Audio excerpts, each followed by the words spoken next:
Olá, tudo bem? Eu me chamo André Freitas, sou engenheiro mecânico, trabalho há 20 anos com compras estratégicas focadas em redução de custo para pequenas e médias empresas. E hoje eu vou tratar de um assunto bem interessante sobre uma prática que eu fiz numa empresa, onde em poucos minutos vocês podem observar algumas sinergias que são feitas e alguns pontos que eu trato com o cliente e que é interessante porque eu passo para ele de uma maneira um pouco mais organizada o que deve ser feito com a estratégia de compras para redução de custos de mais de 20% na sua empresa. E o vídeo ele traz pelo menos uma parte eu não consigo colocar o processo inteiro para que vocês verifiquem, né? Até não tem tempo hábil para isso, mas ele traz um pouco de direcionamento e deixa um pouco mais claro de como é que é toda a dinâmica para que você faça a busca de uma redução de custo numa empresa, né?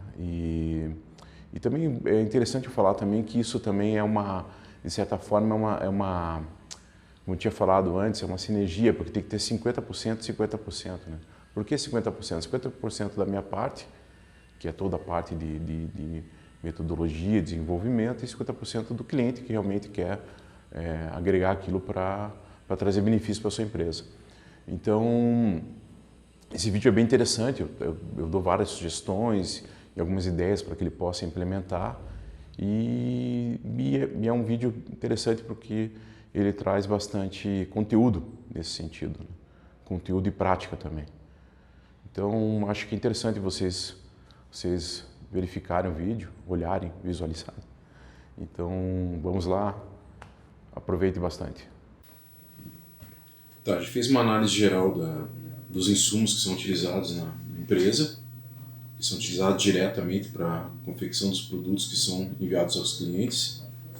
E a gente separou eles em valor total de compras de 2021, o prazo de pagamento, o lead time e a origem, né, na localidade que tem no Brasil que você tem esse produto, esses insumos. A gente chegou no valor X total de valores de matéria-prima. E a gente também fez uma seleção dos itens também. Os itens que são os principais itens de compra, né, numa curva ABC, qual que é a representatividade deles no valor total de compra. A gente dividiu também pelo código dele, que vocês utilizam internamente, a descrição desse produto, o volume dele, que foi realizado em 2021, o valor de compra, o valor total de compra dele realizado em 2021 e qual que era o fornecedor. Isso tudo para a gente fazer a transição entre as duas informações que a gente tem, dos fornecedores e dos itens. Correto? Correto. Tá.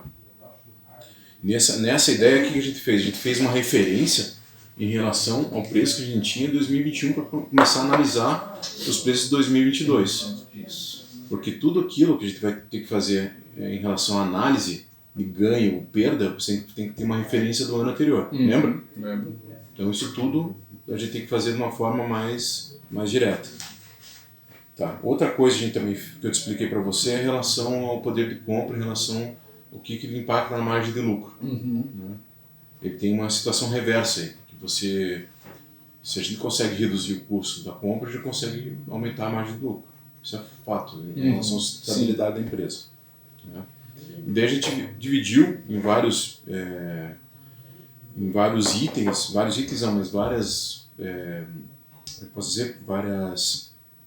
naturezas de produtos, o que está incluído no total de compra da empresa. Então a gente fechou, por exemplo, energia, serviços, a própria matéria-prima que a gente está vendo, e a gente está agora levantando os valores de serviço.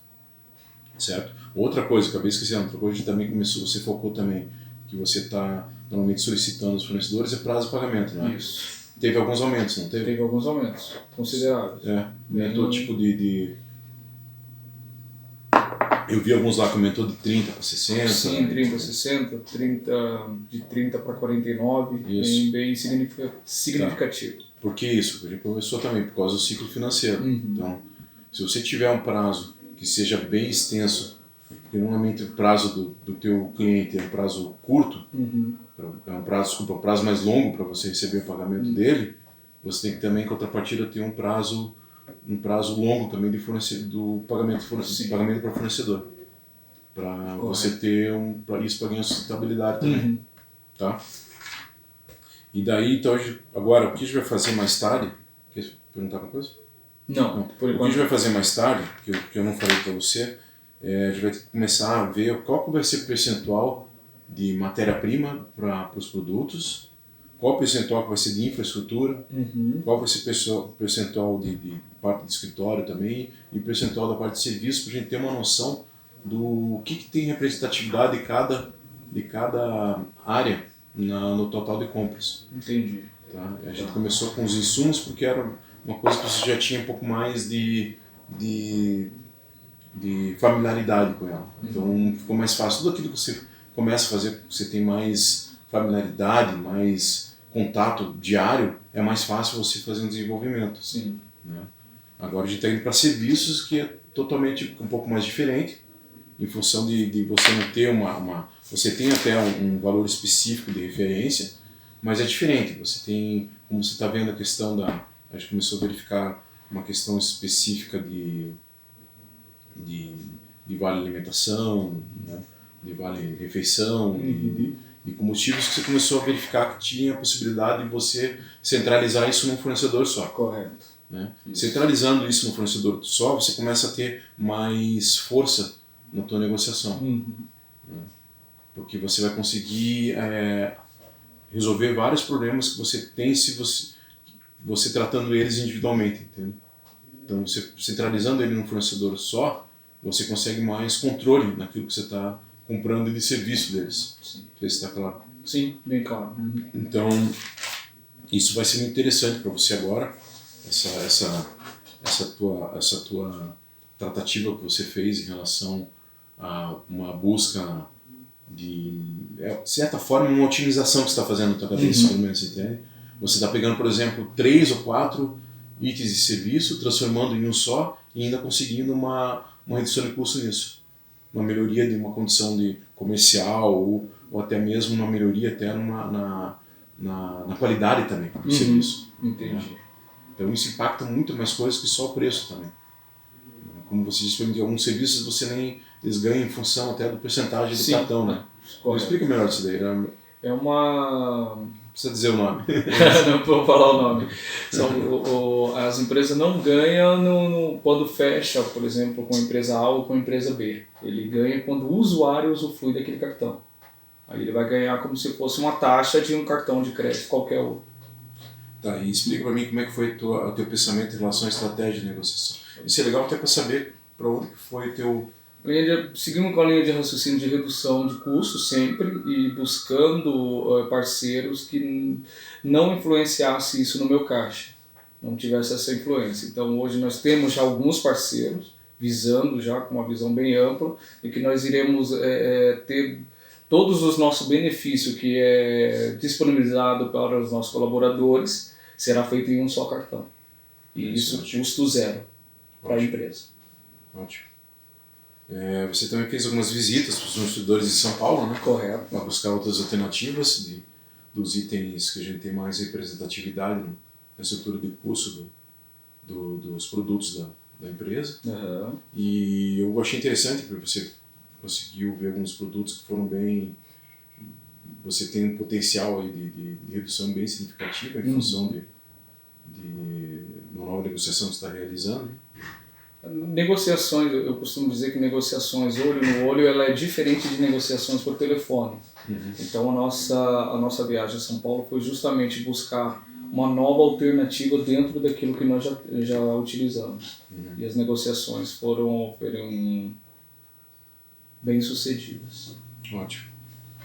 O que eu acho que dá para fazer ainda quando a gente terminar tudo, porque o que acontece? Tudo isso que a gente está transformando em relação a esses indicadores e esses levantamentos de dados dos fornecedores de serviço, de infra e de insumos para os produtos da empresa, são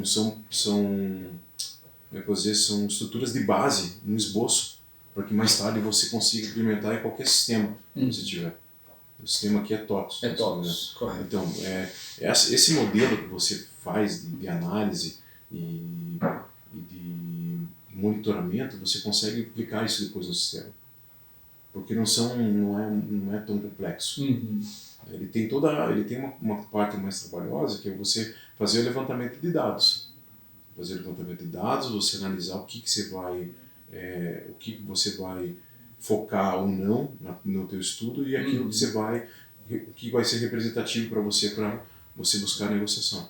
Após isso, o que a gente está fazendo, chegando num denominador comum, uma finalidade do que aquilo vai representar, a gente consegue migrar para o sistema para que ele possa fazer isso automático. Entendi. Então a ideia é que depois que fica automático, a parte braçal ela diminua, consideravelmente. Então você vai ter dados mais assertivos e mais rápidos para você fazer as tomadas de decisões necessárias para reduzir teu custo e para melhorar a compra estratégica. Esse tá claro? Não, está bem claro. Né? Outra coisa que a gente estava conversando era sobre a questão também de negociação relacionadas a fretes também. Né? Então, hoje, se não me engano, alguns fretes são bem distribuídos. Né? Bastante. Eu acho que 50 a 60% dos fretes. Então, daí, isso também é uma coisa interessante, porque normalmente a gente usa o frete, a gente às vezes faz a contratação de forma urgente, assim, né? Ou tipo sem ter uma devida atenção na questão de selecionamento ou melhora de uma busca de melhores parceiros para utilizar, né?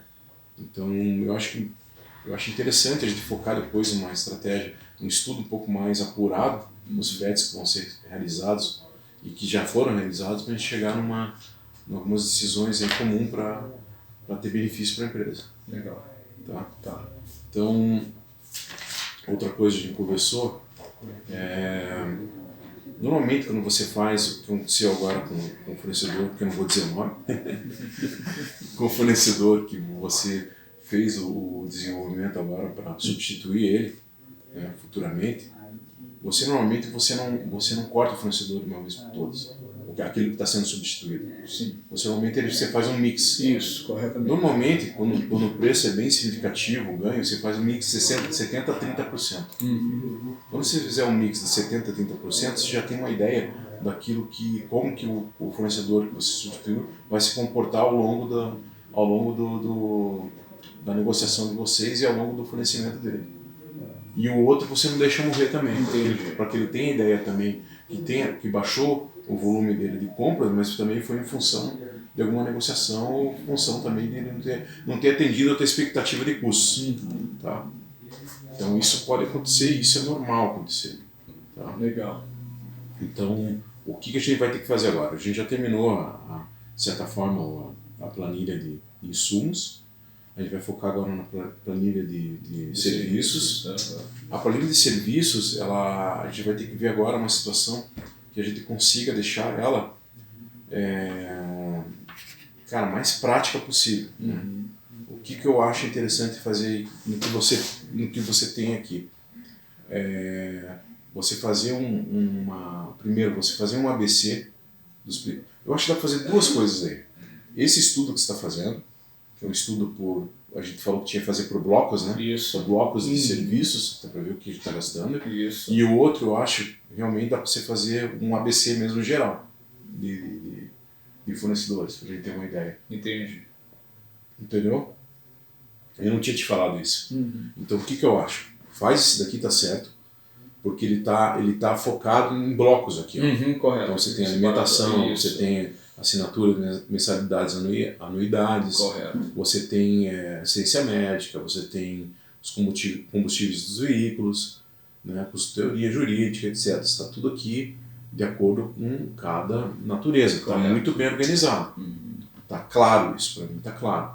Agora eu acho que dá para fazer uma contrapartida, agora como a gente fez com os insumos, só os fornecedores, os valores e os prazos não vai ter porque não é de serviço, mas só os fornecedores, valores e localidade. Legal. O que você acha? Acho bacana, acho que vai ter uma... Eu não tinha te falado isso, né? Não, essa daí você pulou. Porque daí você consegue fazer relação. Por exemplo, a gente vai chegar a ver quem que é o segundo fornecedor mais forte em serviço. Acho que a gente já até tem pronto. Nós temos algumas coisas aí já. O que é o mais forte? É esse. Onde é que ele está? Ele está nesse bloco aqui de assinaturas, mensalidades e anuidades. Legal. Então vamos tratar ele também de uma maneira diferente. Uhum. E você consegue identificar mais fácil qual vai ser a ação com cada fornecedor. Entendi. Porque se a gente fizer só por bloco, é legal, mas a gente não tem a visão do todo. Sim. Daí, ele fica um pouco parecido, assim, é até engraçado, ele fica um pouco parecido com os itens que a gente tem dos fornecedores e os itens só dos itens. Correto. Que a gente faz essa mescla para você saber o que você vai tacar ou não. Legal. Não sei se está claro? Não, bem claro. Então, o que eu acho interessante, vamos fazer primeiro, ó, acho que você consegue abrir lá, acho que tem a planilha, né? Aquela planilha tipo, dos fornecedores de serviços, tipo um ABC mesmo. Essa vamos montar essa daqui. Vai ter que montar. Isso. Tá. Então, a gente vai ter que montar essa. Uhum. E daí vai ficar mais claro o que a gente está realizando de gastos e o que a gente vai ter que aplicar em cada segmento relacionado à natureza de cada serviço. Entendi. Uma coisa eu vou te perguntar, aí também então a parte de infra também? Infraestrutura, não. Como produto? Essa então, nós vamos ter que criar uma planilha à parte de infraestrutura. Então é outra coisa que vai ter que fazer. Uhum. Sabe que normalmente fica nas 3 planilhas mesmo, né? Ela fica insumos, né? Serviços e infraestrutura. E normalmente, pequena e média empresa ela tem essa característica, assim, sabe? Entendi. Insumos, serviços e infraestrutura. Então, eu acho que o que a gente tem agora para fazer, a gente fazer o ABC dos serviços, porque a gente já tem ele por natureza então tá ok. Ele vai ser um relatório que a gente vai usar como base para focar em que especificidade. Em que tipo de natureza de serviço ele está alocado. Tá? E esse ABC de serviço a gente vai ter uma noção do impacto geral de cada fornecedor. Legal. Tá? Tá. Então tem muita coisa que vai ser clara aí, que a gente vai conseguir enxugar em relação ao âmbito geral de atividades que tem. Então, para ter situações, a gente vai ver que tem 3, 4 fornecedores fazendo a mesma coisa. Entendi. E a gente pode centralizar e conseguir um poder de negociação muito maior. Isso está claro? Está claro. Tá. Então, de infraestrutura eu acho interessante a gente levantar, isso vai ser importante, não tem como fugir disso. Tá? Outra coisa que eu acho também importante, já que a gente vai ter serviços, vai ter insumos, serviços, infraestrutura, a gente começar também a verificar agora em relação aos insumos, você já pode começar a aplicar, a gente pode começar a aplicar, porque isso também vai ser uma ferramenta para negociação. Como que a gente consegue, a gente não vai ter isso agora, mas pelo menos a gente pensar como que a gente consegue lidar com apontamento de atraso de fornecedor, tá? E apontamento de qualidade de fornecedor. Isso tudo na chegada do produto. Isso era outra coisa que eu não tinha te falado. A gente falou isso nas primeiras aulas, a gente conversou sobre isso, eu te pontuei que tinha uma necessidade, só que agora que a ferramenta desse gerenciamento estratégico primeiras ela está começando a criar forma, a gente já consegue consegue já fazer alguns apontamentos. Agora, como a gente vai fazer esse apontamento, eu tenho que perguntar para você. Você que tem a rotina da empresa, tem o dia a dia, quem seria a pessoa para fazer isso? Né? Sim. Entendeu? Quem seria a pessoa? Vamos começar agora, nesse mês, né? Seria uma pessoa do laboratório que receberia as matérias-primas ou uma outra pessoa mesmo do estoque? Como é que a gente vai fazer isso? Entendeu? Entendi. Atraso, como é que você vai fazer também? Então a gente começar pelo menos... a gente não vai conseguir fazer todos os fornecedores.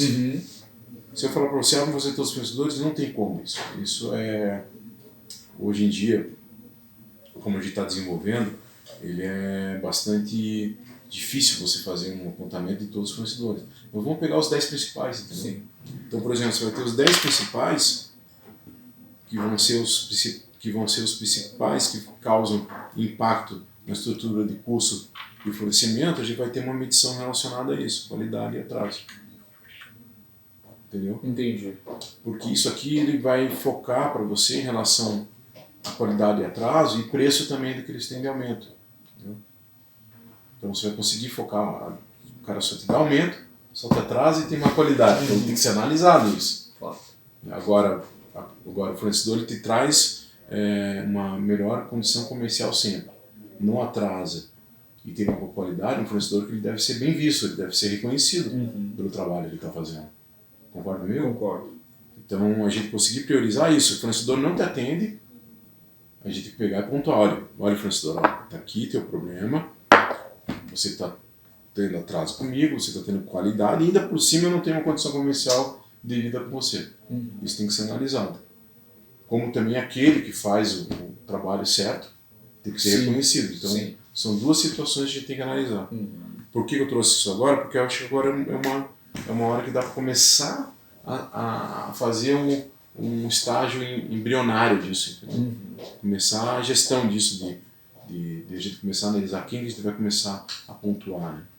Talvez você tenha até ideia de quais são os que mais atrasam, só que você não tem um acompanhamento ainda, um acompanhamento ao longo do tempo. Tá? Então eu acho que é interessante fazer isso, vai trazer resultado e vai trazer vários benefícios na negociação que você precisa realizar com eles. Legal. Tá? Então é isso que ficou. Então ficou a lista da infraestrutura, a gente vai ter que ver. Agora a gente vai fazer a curva ABC dos serviços e a gente começar a fazer um apontamento de atraso e qualidade do fornecedor de uma maneira embrionária. Quem vai fazer a pessoa? Você deve ter uma ideia de quais pessoas poderiam fazer ou não. Sim, já tenho. E eu acho que você fazendo essa ideia de quais pessoas podem fazer ou não, a gente já consegue praticar pelo menos. Não precisa ser uma coisa, não vai ser automático agora, mas uma coisa que seja, sei lá, ele pode começar com um checklist, entendeu? De tantos materiais, tantos vieram com defeito, tantos vieram com defeito. A cada remessa, a cada recebimento dos produtos. Né? Não sei se está claro, tá mas bem claro. É isso. Então eu acho que tem um potencial grande para a gente conseguir organizar bem essa estrutura. Isso cabe a gente aplicar isso da melhor maneira. Legal. Tá bom? Tá bom. Então era isso que continha. Valeu então. Valeu. Obrigado, Pedro. Obrigado. Então, pessoal, gostaram do vídeo? Então, esse é um vídeo mais relacionado à prática do que foi realizado. Né? Eu fico contente que vocês assistiram e verificaram mais ou menos como é que é o dia a dia, né, de uma redução de custo, como é que é a aplicabilidade, como é que é toda a relação para que isso aconteça. E obrigado pela atenção de vocês e por ficarem até o final do vídeo para verificarem todo esse conteúdo aí que foi bastante interessante. Ok? Obrigado a todos e até o próximo vídeo. Até logo.